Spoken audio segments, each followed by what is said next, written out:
Hello students, welcome to class 8th। बच्चों, ये हमारी अंतरा व्याकरण एवं रचना की बुक और इसमें हमने पार्ट 4 शब्द भंडार, ठीक है, पार्ट 4 शब्द भंडार जो है वो हमने पढ़ा था और समझा था। इसमें पर्यायवाची शब्द, विलोम शब्द, ठीक है, एकार्थक, अनेकार्थक और अनेक शब्दों के लिए एक शब्द और समश्रुति भिन्नार्थक शब्द हमने पढ़े थे। और इसके बाद हमने इसका जो अभ्यास कार्य है वो भी किया था। ये भी सभी बच्चों ने काम वर्क कर लिया होगा अपना, ठीक है। चलिए अब हम इसके प्रश्न उत्तर करते हैं। निम्नलिखित प्रश्नों के उत्तर दीजिए। पर्यायवाची शब्द किसे कहते हैं? तो ये वर्क अब हम अपनी नोटबुक में करेंगे। पाठ 4 शब्द भंडार। निम्नलिखित प्रश्नों के उत्तर दीजिए। पर्यायवाची शब्द किसे कहते हैं? जो शब्द एक समान अर्थ का बोध कराते हैं वे पर्यायवाची शब्द कहलाते हैं। जैसे पानी का पर्यायवाची क्या हुआ? नीर, तोय, जल। यानी कि हम इन तीनों को जब बोलेंगे तो इसका मतलब एक ही निकलेगा, पानी, ठीक है।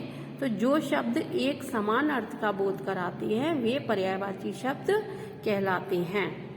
उसके बाद है विलोम शब्द से क्या अभिप्राय है? जो, अब उत्तर लिखेंगे, जो शब्द एक दूसरे के विपरीत अर्थ प्रकट करते हैं उन्हें विलोम या विपरीतार्थक शब्द कहते हैं। इसमें तत्सम शब्द का विलोम तत्सम, तत्शब्द तथा तद्भव शब्द का विलोम तद्भव शब्द होता है। जैसे उतार का चढ़ाव, अनुज का अग्रज आदि। उसके बाद है अनेक शब्दों के लिए एक शब्द का प्रयोग क्यों किया जाता है? उत्तर लिखेंगे, अनेक शब्दों के लिए एक शब्द का प्रयोग भी एक कला है और इस कला का प्रयोग भाषा सौंदर्य के लिए किया जाता है।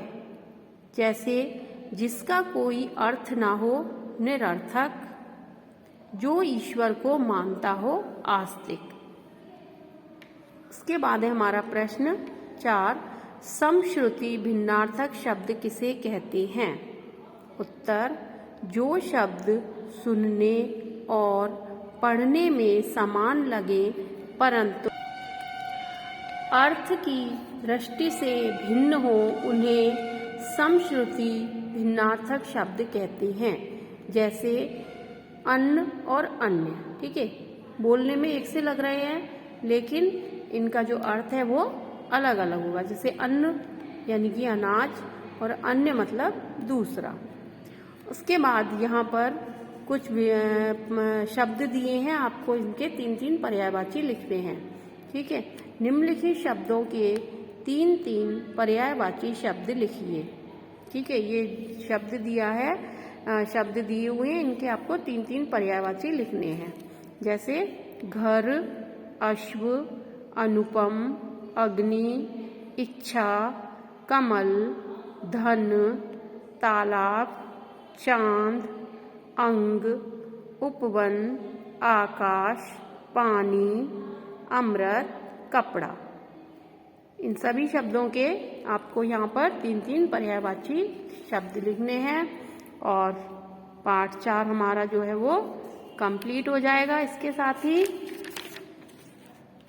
तो सभी बच्चे नीट एंड क्लीन वर्क करेंगे अपनी नोटबुक में, डेट जरूर मेंशन करेंगे सभी स्टूडेंट्स। और उसके बाद जब आपका वर्क कंप्लीट हो जाएगा बेटा, जो भी चैप्टर में जितनी भी सारी चीज़ें दी हैं वो सब आपको याद करनी है, ठीक है। ये सारी चीज़ें आपको याद करनी है। इसमें से समश्रुति भिन्नार्थक शब्द, विलोम शब्द, अनेक शब्दों के लिए एक शब्द, ठीक है, एकार्थक प्रतीत होने वाले शब्द, अनेकार्थक शब्द और पर्यायवाची शब्द, ये सारी चीज़ें आपको याद करनी है।